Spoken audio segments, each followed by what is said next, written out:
May doppelganger si ate girl dito sa bahay. Mag-isa lang kasi ako dito sa bahay. Tapos ang alam ko, nandun lang siya sa bahay nila. Mag-isa lang din siya. Ngayon, syempre, day off ko. So, bubuligligin ko sana si ate girl. Humihiyaw ako ngayon. Sabi ko, ate girl! Ate girl! Hindi siya magsagot. Ngayon, narinig ko, parang may naghaham. Sabi ko, ba't di ako narinig ito? Baka naka-headphone lang. Tapos inuulit ko ulit, humihiyaw ulit talaga ako. Talagang hinihiyaw ko yung pangalan. Ate girl, tara naman kami!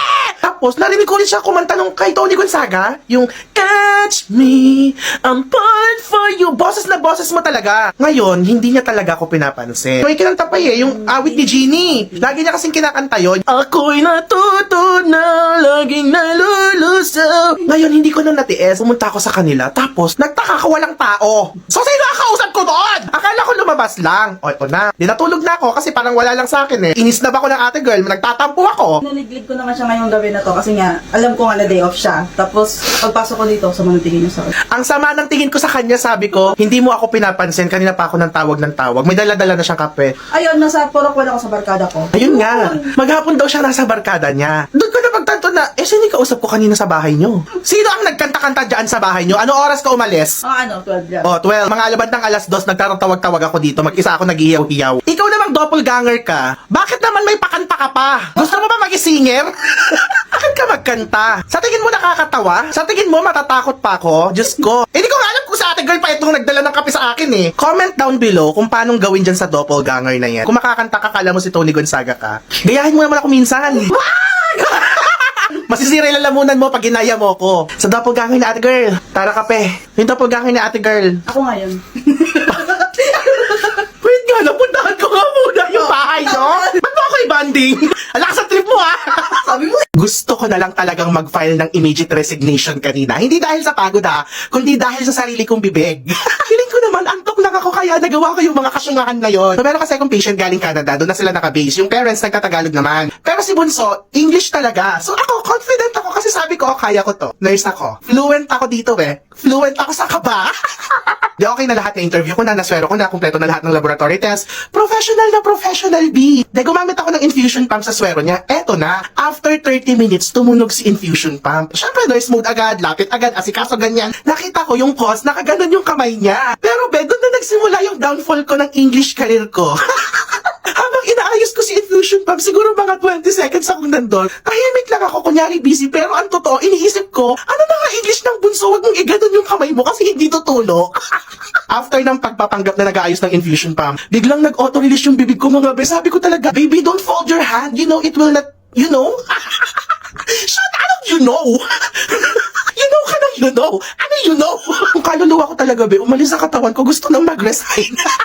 Sa harap ng magulang ha, nagaganon-ganon ako like, you know? You know? Pag-alis ko, narinig ko yung nanay, kinorek na lang ako. Don't bend your hand, anak. Nung narinig ko yung sabi ko, ay, yun nga pala yung tamang term, bend! Akala ko tapos na ikahihiyan ko. Be, hindi pa pala. Eto na, nag-epistaxis si Bagets. Nag-order si Doc ng nasal spray. Habang naglalakad ako papunta sa pasyente, rehearsing na naman yung utak ko. Okay, sasabihin ko ganito, I will apply this to your nose, I will spray, I will administer. Be, pagdating ko sa harap ng bata, nag-times up yung utak ko, nag-blackout ulit. Alam mo, ang lumabas sa bibig ko, this to your nose, ano is? May English term ba is? Naintindihan naman ako nung bata. After nun, feeling ko hindi na ako nurse. Isa na lang akong walking embarrassment. Pero ang moral lesson dito, kahit ano pang aral mo, pag inatake ka ng mental block, bahala ka sa buhay mo. Makakasira pa ata ako ng pamilya. Kumukuha kasi ako ng bulaklak kay Kuya Nestor. Kapalit nun, pinagtulos ko siya ng kandila. Tapos habang nagtutulos ako, kinakausap ko siya. Siyempre, nagti-thank you ako ganyan kasi lagi siya tinutubuan ng bulaklak. May pinagkukuhaan ako. Tapos, may dumaan sa likod ko. Dalawa sila, di ko na pinansin. Deadma, ganoon. Kasi nga, inaayos ko yung kandila at ayaw nga tumayo. Siguro, hindi na natiis nung isa. Lumapit sa akin, sabi niya, anak ka ba sa labas ng asawa ko? Sabi niya talagang alam mo, nung narinig ko yun, hindi ako agad nakalingon mga be. Nag-freeze talaga yung buong katawan ko. Alam mo yun, nangatog yung tuhod mo na akala mo bang illegitimate child talaga ako.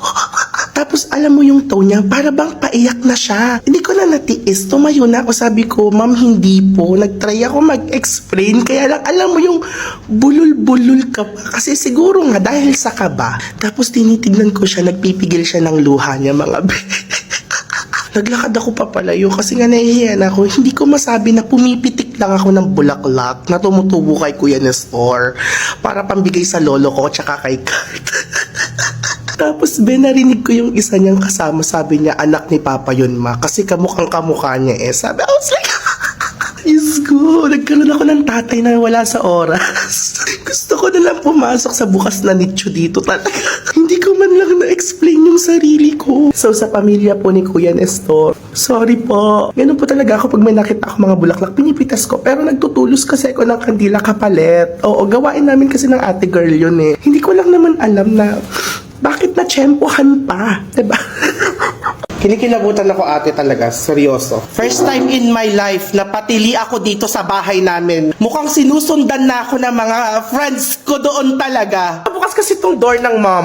Pag ano ko talaga, doon sa mismong bintana na yun ate, may nakaganon, may nakasilip, pero itim lang siya. Ito talaga itsura niya, oh. Maraming kwento-kwento na mga bisita namin kung ano yung experience nila dito sa bahay. Like, meron daw batang bigla na lang tumatakbo, bigla-bigla daw may pumapasok sa kwarto, may sumusunod daw sa kung kanino man. Hindi ko pinapansin kasi feeling ko naman hindi naman siya totoo. Tangina, first time ko siya talagang makita.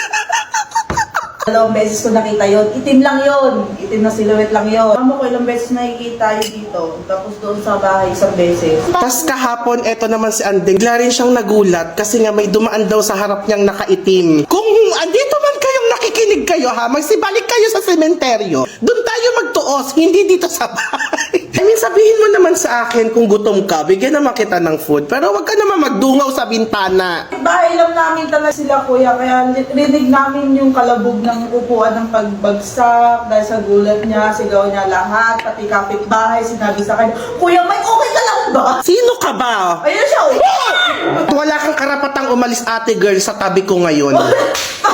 Kahit mag-CR ako, sa tabi kita. Pinapasaya ko lang guys yung sarili ko, pero nanginginig ako. Ayan ang kasi hindi ka naniniwala eh. Ang dami-dami naman nagkikwento. Sana naman lang nagsabi siya. O, magpakita ako sa iyo habang magkain ka ha. Hindi yung bigla-bigla na lang siyang magdungo sa bintanang nakaganyan yan siya. Welcome na dito sa bahay yan eh.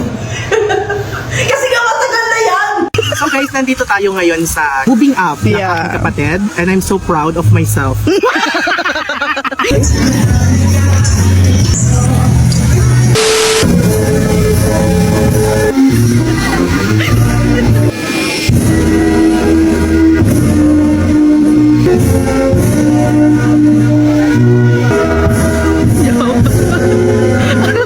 At ang outfit naka-heels. Yeah, yayamanin.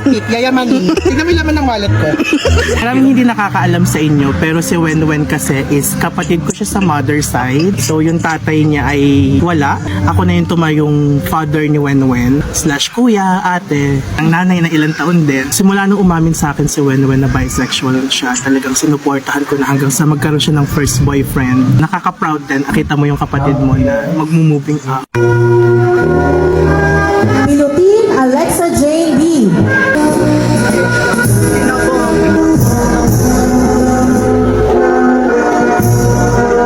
Cedigo Prince.